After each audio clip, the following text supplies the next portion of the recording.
For decades, the world has questioned the space exploration narrative propounded by NASA.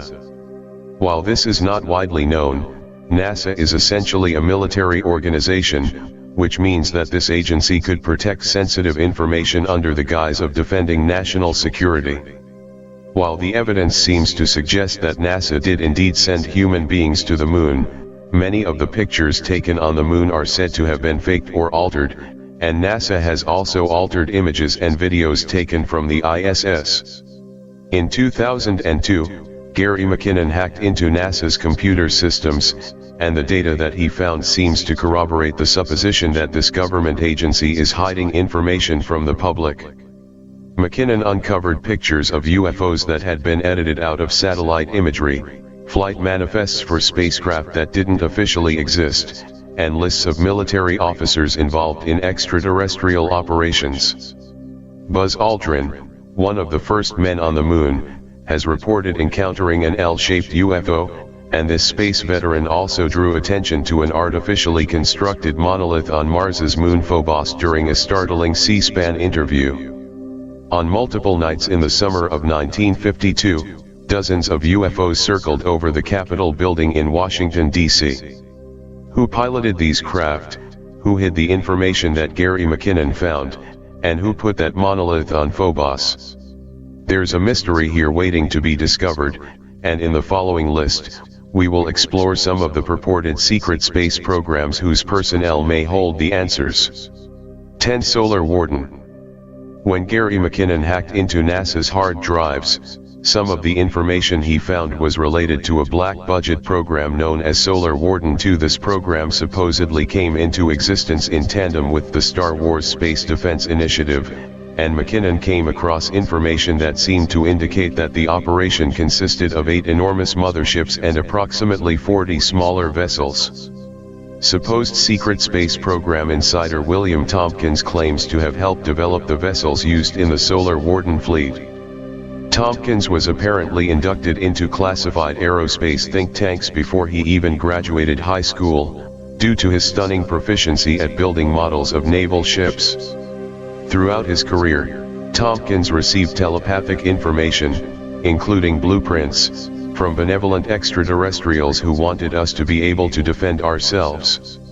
According to the independent testimony of multiple insiders, a treaty was made in the 1950s between malevolent ETS, represented by breakaway Nazis, and the Eisenhower administration. In exchange for live human subjects to use for biological materials, these aliens would guarantee the military supremacy of the United States. Strict quotas were set to ensure that only a small number of humans would be abducted. It quickly became apparent, however, that the ETS were not sticking to their end of the bargain. Solar Warden was developed as a form of interplanetary border control to stop malevolent aliens from stealing more humans than they were allotted. Developed in the 1960s and 1970s and deployed in 1980, Solar Warden is one of the earliest secret space programs. As international corporate interests became aware of the potential profits available from interacting with ETS, however, another program was soon developed. 9. Interplanetary Corporate Conglomerate, ICC. Lockheed's Skunk Works division has a penchant for secrecy. The existence of the F-117A stealth fighter was kept secret for nearly 10 years until the eve of the Gulf War. Though the existence of the State Route 71 Blackbird is well known, insider Edgar Rothschild Fuchs claims that Lockheed has developed secret planes all the way up to State Route 75. Some of these aircraft are apparently capable of speeds in excess of Mach 10. Various insiders claim that Skunk Works has also made spacecraft capable of reaching other worlds. These witnesses to the secret space programs claim that Lockheed, Northrop Grumman, and various non-aerospace corporations all joined together to form an organization called the Interplanetary Corporate Conglomerate, ICC. While the purpose of Solar Warden is the defense of the solar system, the objective of the ICC is trade. According to secret space program insider Corey Good, the ICC does trade from their bases on Mars with over 900 extraterrestrial species. Apparently, human beings have a knack for engineering that is valuable to other species that have reached a level of development roughly comparable to our own. These Mars bases are staffed by slaves who were taken from Earth in the 1970s and 1980s, and many of these slaves have now had children who are doomed to a life of abject servitude. In 2015, the British Interplanetary Society, BIS, held a distinctly odd meeting. Charles Cockle, the event organizer, led his fellow society members in a thought experiment to determine how best to depose a ruthless dictator of a Martian colony. Coincidentally, this event was held within days of Good revealing the existence of a slave colony on Mars. Since there are ostensibly no human colonies on Mars to date, it would seem that the BIS should be more concerned with methods for getting human beings to the Red Planet than they should with the potential socio-economic ramifications of establishing a colony that doesn't officially exist.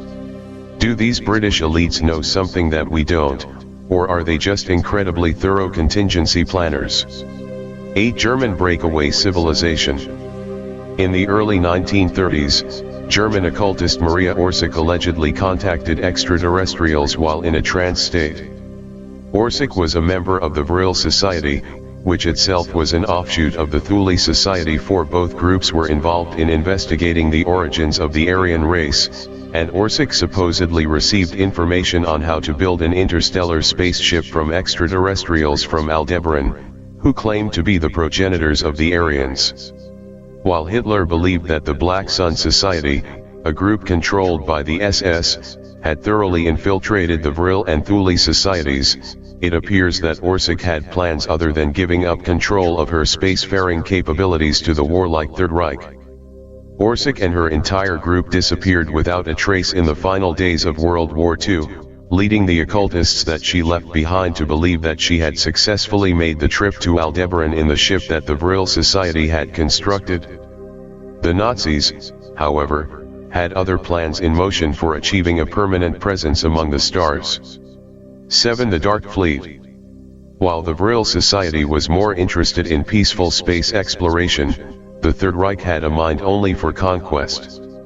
According to over a dozen supposed secret space program insiders, these militaristic ambitions were helped along greatly when the Nazis made contact with an extraterrestrial group called the Draco sometime in the 1930s.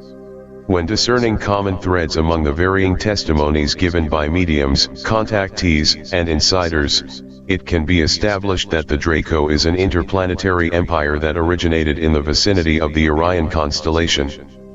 This empire is composed of a variety of different reptilian humanoid species, and the Draco is centrally controlled by highly advanced artificial intelligence.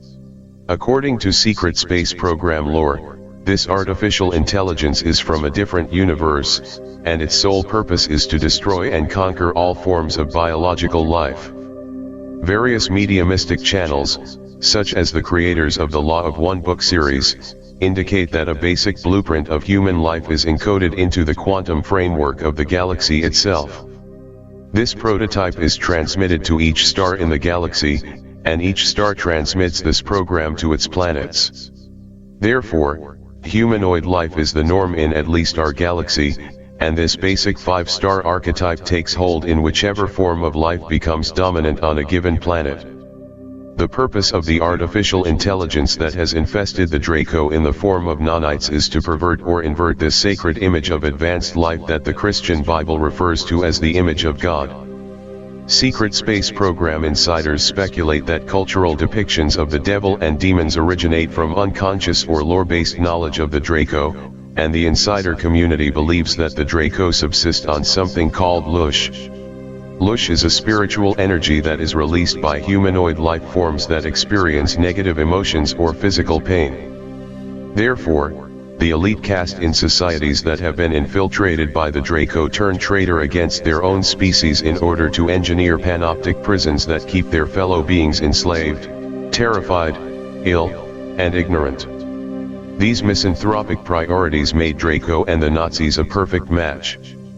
The Nazis sought spacefaring capabilities, and the Draco sought a new species to add to their interstellar army.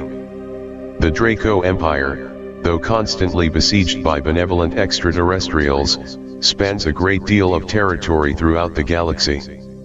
The Dark Fleet, which is mainly composed of ethnic Germans, is used by the Draco to defend existing territory and conquer new planets in other star systems. While the Dark Fleet apparently has a sizable presence here in the Sol system, their main forces are deployed in distant regions of the galaxy, where they join other captured races in the perennial task of expanding the slave empire of beings that many on our world would be considered to be demons. 6. Project Moon Shadow. Moon base used by the Dark Fleet. It is a heavily guarded and secret base that is at about the 10 o'clock position, on the backside of the moon. The portion that is visible is a trapezoid shape. It is only reachable to the Dark Fleet and some ICC personnel as well as the Draco allied forces. Some amateur astronomers have caught video of swarms of craft leaving from this base location on a couple of occasions. It is apparent to go far beneath the surface of the moon just as the LOC does. According to alleged secret space program insider Randy Kramer, Project Moon Shadow was a MyLab program designed to train genetically augmented super soldiers. 6. MyLab is a contraction of military abduction, and this term refers to a number of projects that were supposedly conducted to obtain and train assets, usually children, for the secret space programs. Many of these projects assess the eligibility of sensitive individuals for work as intuitive empaths, which is a position that involves interfacing with extraterrestrials who have evolved beyond the need for vocal utterances. Usually, these naturally born empaths were identified from a distance using reverse-engineered extraterrestrial technology.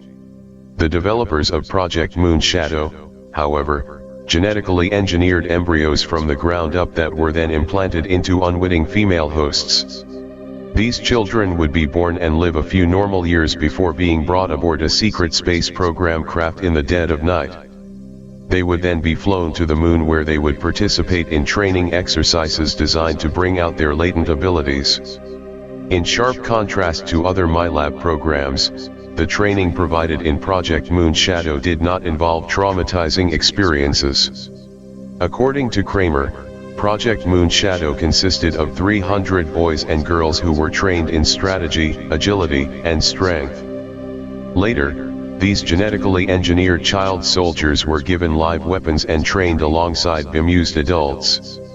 According to the testimony of insiders such as Corey Good and Tony Rodriguez, other MyLab programs exposed children to the absolute depths of horror. Children were raped and murdered in front of other children. MyLab participants were put into virtual reality scenarios in which they were pitted against monsters and forced to fight for their lives, and general worship of occult practices was prevalent. Kramer was spared this hell, but he would soon find himself in a situation nearly as merciless. Niara Isley is a former U.S. Air Force radar tracking operator who was forcibly recruited into a covered program when she witnessed a UFO while performing her official Air Force duties when she traveled with other U.S. Air Force personnel to an assignment at the Tonopah Test Range in 1980. She and her colleagues were instructed to attempt to get a radar lock on the glowing UFO and were then taken into custody by a covert faction of the U.S. Air Force. She was then exposed to a number of traumatic experiences in these military abductions, MILABs, that she describes at length in her book, Facing the Shadow, Embracing the Light, 2013. She reveals that she was taken between 8 and 10 times to a secret moon base that was guarded by reptilian beings and used human workers.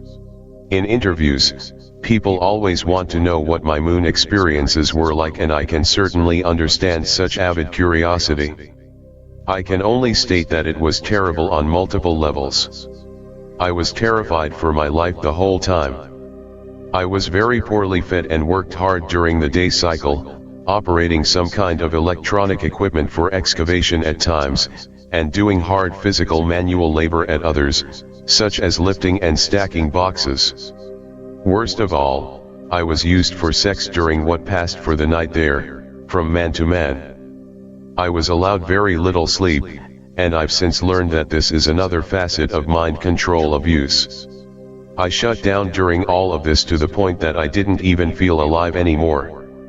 Niara's description is testimonial evidence that slave labor is both used on the moon, and that MILABs are taken there for that purpose, either for short periods or for indefinite periods as occurs on Mars. While she did not describe the shape of the moon base she was taken to, her experiences with reptilian guards and physical abuse along with other human workers suggest it is the Dark Fleet base that Corey has described. Furthermore, she described gray extraterrestrials piloting the shuttlecraft taking her to the moon, which is consistent with what Carolyn Hamlet said about the Greys being involved in the base's operations. Corey's revelation of an exploitative Dark Fleet base on the far side of the moon is now supported to varying degrees by two independent witnesses. Carolyn's recollection of the base is that global leaders are taken there and manipulated by gray extraterrestrials. Niara's recollection is that Greys and reptilians are involved with at least one moon base, and allow human workers to be mistreated. Niara's testimony and the experiences of Carolyn Hamlet, when combined with Corey's revelations about secret space programs, lead to a disturbing conclusion. There is at least one secret base on the far side of the moon that manipulates human leaders taken there and uses abducted humans as slave labor. 5. Mars Defense Force. On Thursday, June 29, Robert David Steele claimed that Mars is inhabited by people sent to the Red Planet against their will. We actually believe that there is a colony on Mars that is populated by children who were kidnapped and sent into space on a 20-year ride so that once they get to Mars, they have no alternative but to be slaves on the Mars colony, Steele told Jones, the founder of the controversial InfoWars website. After his training, Kramer was apparently inducted into a military organization known as the Mars Defense Force, MDF. The MDF was a joint operation created by a number of different Earth governments to guard 5 burgeoning colonies on Mars. Kramer recollects visiting Ares Prime, which was the first colony built on the Red Planet. He describes this colony as containing a full Earth-like ecosystem complete with farmers, engineers, and bureaucrats. Kramer reportedly defended these bases from indigenous Martians and other extraterrestrial species. He completed a 17-year tour of duty on Mars before he was reassigned to the Moon for his remaining 3 years of service. Like other secret space program assets, Kramer alleges that he was involved in a so-called 20 and back, which is a 20-year term of service that each participant agrees to with a litany of consent forms. At the end of this obligation, 20 and back assets are memory wiped and age regressed back to the age they were when they entered the program. They are then sent back in time to a point within minutes of their original date of departure. According to various insiders, only 2 to 5% of 20 and back participants ever regain their memories. A new witness to secret space programs has publicly come forward to give details about how these programs operate in recruiting and treating personnel who are considered to be slaves with no rights. Tony Rodriguez claims that in 1981, when only 9 years old and in 4th grade, he was involuntarily recruited into a 20 and back program as punishment for something he did to one of his classroom peers. He publicly embarrassed the son of a high-level member of the Illuminati, and Rodriguez says that he was soon after abducted by 5 aliens. He was then genetically tested to determine what skills he possessed, which could be used in covert support programs and eventually for the secret space programs themselves when he got older. We continue to learn critical information about how personnel is treated in secret space programs. Rodriguez says that he completed a 20 and back program from 1981 to 2001 in a number of covered programs, including service with the least known of the programs, what has been called the Dark Fleet. Unlike prior participants of secret space programs who have come forward, Michael Rolfe, Randy Kramer, and Corey Goode, Rodriguez did not undergo a formal military induction process where he signed recruitment papers outlining the terms of his service, and the process by which he would be returned to civilian life. Instead, Rodriguez was forced into service as a slave where he had no rights and had to do whatever his superiors desired. At age 16, he was again taken to the moon, and given rudimentary training as a slave soldier who would be expected to perform suicide missions against insectoid and other extraterrestrial species. The advanced healing technologies in these programs allowed for seriously injured slave soldiers to be rapidly healed so they could perform multiple missions. After his short training on the moon, Rodriguez was taken to Mars where he was expected to conduct suicide missions that would support regular Mars super soldiers in their battles with insectoids and other indigenous races. My 1966 alien abduction and possible off-world experience. In the summer of 1966, somewhere around the 4th of July, my friend and I were roaming the streets of a small community called Palm Springs North. It started on a Friday night, when my father, Army Special Forces Master Sergeant, and his good friend, Army Special Forces Captain, got our families together that night to play cards. The captain's son was 13 years old and I was 11 years of age at the time.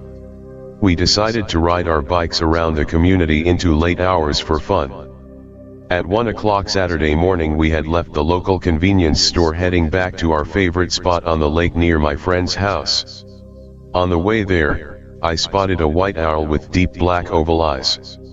I stopped and just stared at it for about 2 minutes. It was like it hypnotized me and I couldn't move until my friend yelled at me and asked if I was coming. I yelled back yes, looked back at the owl and it was gone. No sooner than we got to our favorite spot, we saw a saucer-shaped craft with a bright white glow around it. It made no sound at all and it seemed to be landing across the lake into a thickly wooded area. When we lost sight of the craft, we decided to ride our bikes over to the wooded area to find out what the hell it was. This was about 1:15 a.m. Saturday morning, plus I noticed it landed near my next door neighbor's secret veggie garden that was hidden by the trees in that area. When we got to the dirt road that would lead us out to that wooded area where it seemed to had land, I remember thinking the dirt road was very dark and I had to keep my head down so I would not ride off the road, when suddenly a faint light came over us. That was the last thing I remember until we woke up together on the lakeshore where we started from. Completely out of it, we both sat together on the ground trying to remember what happened to us. Confused, we realized it was 4:45 a.m. Saturday morning and knew we both were in big trouble with our parents. Our mothers told us we were to be no later than 2 a.m. Outside of being confused, it felt like I was looking at PSN years later. It just seemed to be a long time since I was there. When we got to my friend's house and walked in ready to get blasted, nothing happened. My father and his father were there in the living area talking. They looked at the both of us and said nothing about us being late. I looked around and saw my mother sleeping on the sofa, and I had this feeling that I have not seen her for a long time, maybe years. But I didn't have that feeling when I saw my father, which was strange.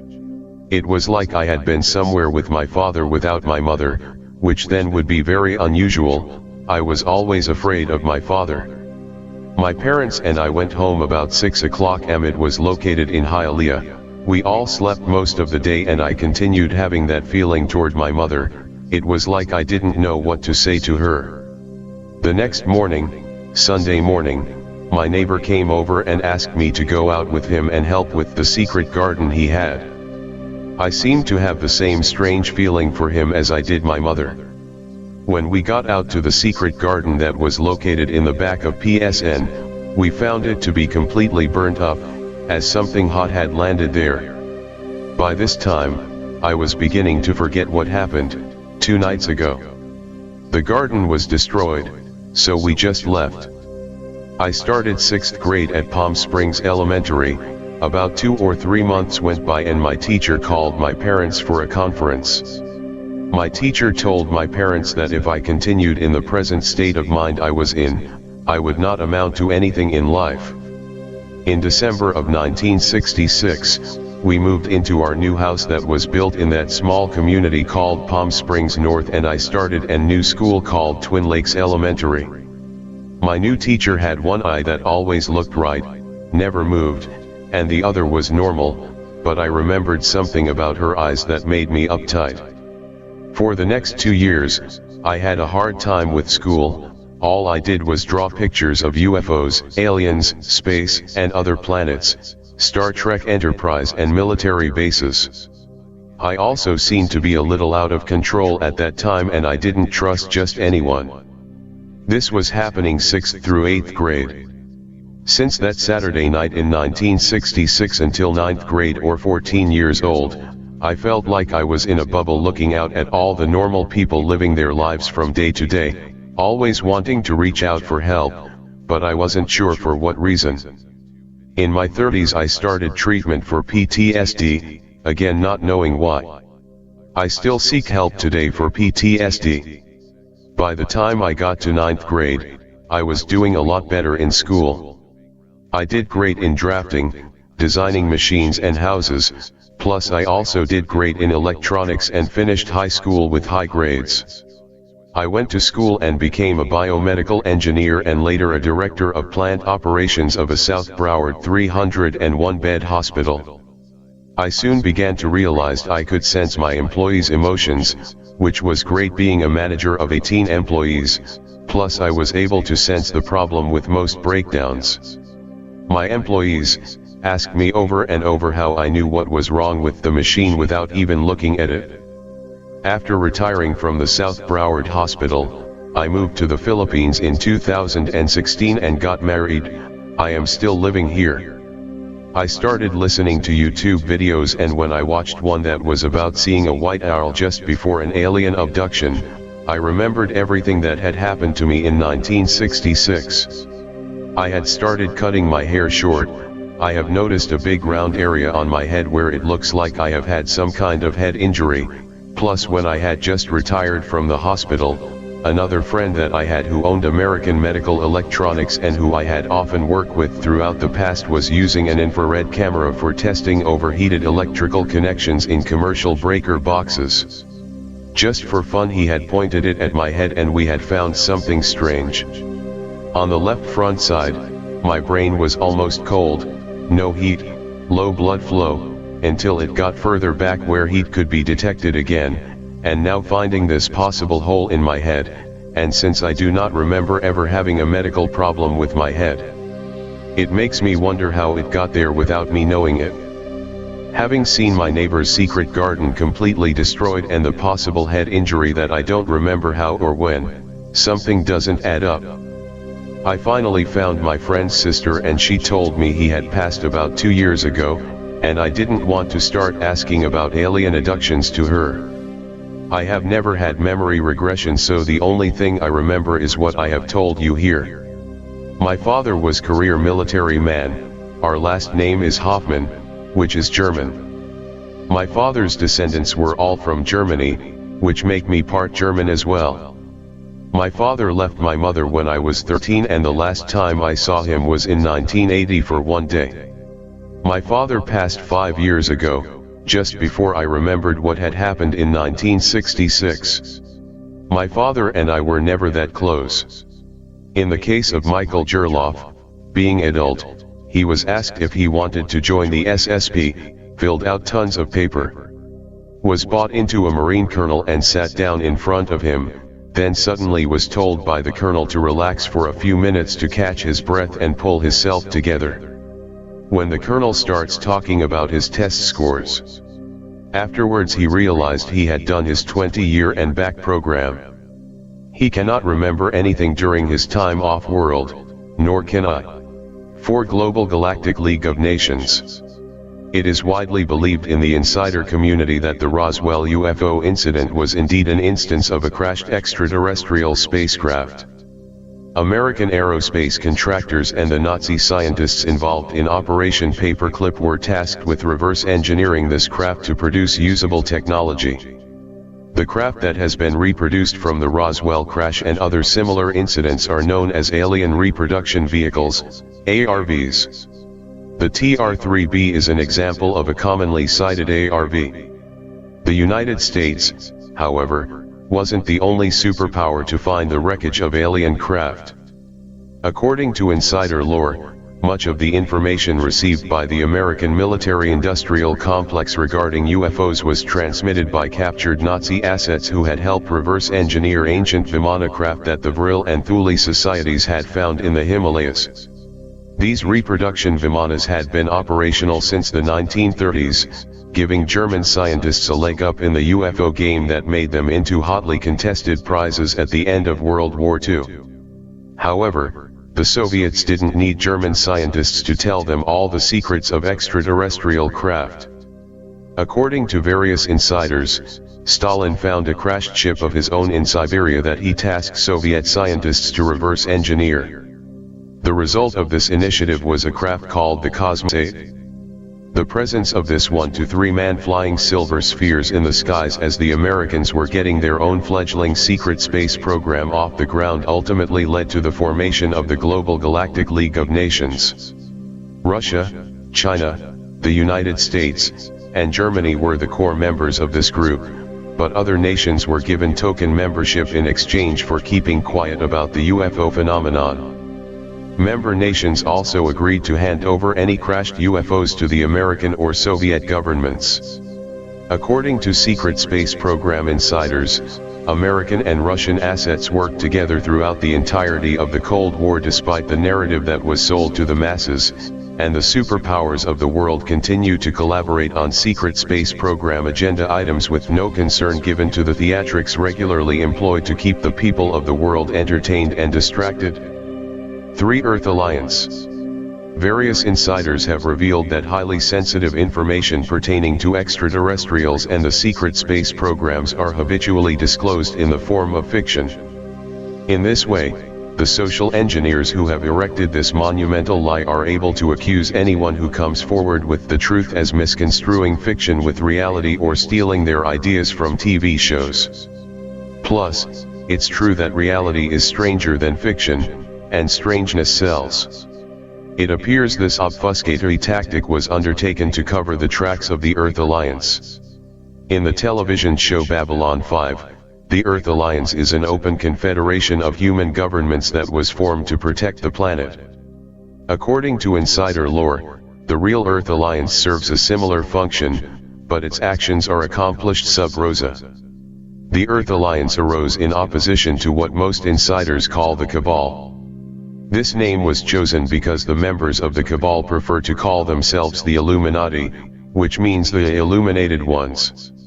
According to the Earth Alliance, however, this group is not illuminated at all and has in fact been responsible for casting the denizens of our planet into a dark pit of disease, war, political disenfranchisement, civic unawareness, and wage slavery. The Cabal has been controlled by the Draco for centuries, and it is this alliance that is responsible for the commonly made connection between occult practices and devil worship. The Earth Alliance has been working in the shadows to undo the Cabal's efforts to plunge humanity into the eternal darkness of massive depopulation and open technocratic rule. Members of the Earth Alliance have infiltrated the militaries of the United States, China, Russia, and other countries, and insider Corey Good has unequivocally stated that the Earth Alliance has supported President Donald Trump since the beginning of his candidacy. Best-selling author Jerome Corsi has expanded on this point by relaying that factions in the U.S. military recruited Donald Trump to run for President of the United States with their assurances that any efforts to rig the election would be nullified. This position has been confirmed by the anonymous intel source QAnon that many believe to be comprised of the same members of military intelligence that got Trump elected. As soon as Donald Trump was elected president, the Earth Alliance began operations across the globe designed to root out and destroy Cabal's influence once and for all. USMC troops flooded into underground facilities hidden below FEMA camps and eliminated Draco operatives. A secret military tribunal was established, and over 25,000 sealed indictments have been filed at pacer.gov since October 2017. The Earth Alliance showed its true strength when a small fleet of dark fleet craft attempted to leave the planet from their hiding place in Antarctica. Before this event, no one knew that the Earth Alliance had developed their own secret space program. but apparently a fleet of fighter-sized spacecraft appeared from nowhere and inflicted critical damage on the fleeing Dark Fleet ships. As the Earth Alliance continues to perform operations on and below the Earth's surface to free mankind from Cabal and Draco rule, it seems that they have also been inducted into the Brotherhood of the Secret Space Programs.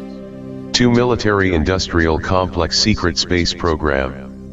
While the members of the Earth Alliance, the Global Galactic League of Nations, and even the Cabal all agree that the secrets of the clandestine space programs, extraterrestrial contact, and suppressed technologies should be disclosed to the people of the world, there is some contention over how this feat should be accomplished. The Cabal wants to release this information over the course of generations. They are attempting to gradually engineer global society into a state in which this sort of revelation would only cement the role of the Cabal as absolute and eternal overlords over mankind. The Earth Alliance wants full disclosure to occur now so that humanity can reap the benefits of free or zero-point energy, superluminal spaceflight, and advanced medical technologies, but they are fully aware that such a divulgence would entirely crash the current global economic system and engender total worldwide chaos until a new order could be established. The Earth Alliance and the Cabal both intend to use a third faction known as the Military-Industrial Complex Secret Space Program, MIC-SSP, as a stepping stone toward full disclosure. 10 On page 334 of the Reagan Diaries, it is revealed that President Reagan had been briefed on June 11, 1985, on the American space program's capability of putting 300 people in orbit. It goes without saying that such a figure would be ludicrous to consider even today on the basis of publicly revealed information. However, it appears that black-budget programs within the Air Force have been developing clandestine aerospace vehicles for at least the last 30 years. According to various insiders, films like the Avengers series have served as orchestrated facets in the effort to gradually acclimate the public to the existence of suppressed technology. This practice of seeding hidden truths into mass media productions is called predictive programming, and it is also apparently used by the Cabal to hijack our co-creative consciousness to bring about deleterious situations. Even the most elevated members of the MIC-SSP have no idea what is truly going on in the cosmos. They have limited bases on the Moon, Mars, and in Earth orbit, but they have no contact with extraterrestrials and believe that their level of knowledge is the absolute truth. It is believed that releasing information on clandestine aircraft such as the TR-3B and flying aircraft carriers could prime the public for further disclosures of a more expansive nature. The Cabal also intends to ignite this disclosure process if they ever feel their rule to be severely threatened, which has led many to believe that recent disclosure efforts enacted by Tom DeLonge and various high-level aerospace and military personnel have been a front for the psychological warfare operations of an increasingly cornered Cabal. 1 Secret Space Program Alliance. According to numerous secret space program insiders, the Earth Alliance has a counterpart beyond the terrestrial sphere. This organization is known as the Secret Space Program Alliance, SSP Alliance, and it is comprised of a variety of constituent members such as Solar Warden, the ICC, and the Global Galactic League of Nations. Though the SSP Alliance is composed almost entirely of members that spend most of their time off-planet, this organization is still highly involved in earthly affairs. The SSP Alliance represents the top of the totem pole in the secret space program hierarchy. This group has been afforded a seat at the so-called Super Federation, which is composed of over 60 extraterrestrial species that have been conducting experiments on Earth's human, animal, and plant life. The SSP Alliance has also made contact with the Galactic Federation, which is composed of hundreds of different benevolent extraterrestrial races. This organization has also had contact with the Society of Hyper-Advanced Human Beings who live under the Earth's surface in vast climate-controlled chambers capable of supporting human life. This society is composed of multiple groups that have branched off from the natural development of human life on Earth, and the lead group, known as the Anchart, claim to have traveled back in time from our future in order to maintain an ideal timeline. The SSP Alliance essentially holds the reins of the various benevolent secret space programs that operate in and around the Sol system. This group desperately wants humanity to gain access to information and technologies that have been hidden by the Cabal, and many within the SSP Alliance are actively preparing mankind to ride the wave of enhanced consciousness that these societal changes will bring. Though belief systems regarding this event vary within the SSP Alliance, most members believe that an upcoming electromagnetic shift in solar dynamics will actuate a quantum leap in human awareness. It is widely believed that the latent talents inherent to human consciousness have been willfully suppressed by malign actors, and the members of the SSP Alliance have united to sweep away this vestigial husk of corruption and usher in a new golden age for all of mankind.